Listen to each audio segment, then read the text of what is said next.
Kindly subscribe to our YouTube channel. See how to. Click on the subscribe button below and also click on the bell beside this. This will notify you once we drop a new video. Thank you.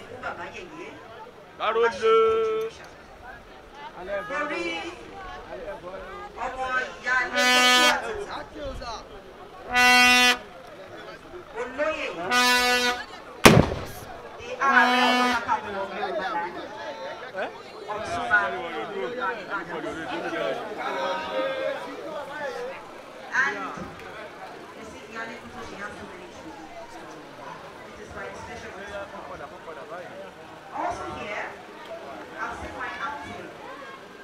A senator of the Federal Republic of Nigeria,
Thank you so much for watching our videos, and importantly you need to subscribe because we drop videos almost every day. And how to subscribe, there's a circle here written Gua TV. Click on it, you see a subscribe button. Click on the subscribe button. That's so, and if you have a big show coming up, any event, you can call us.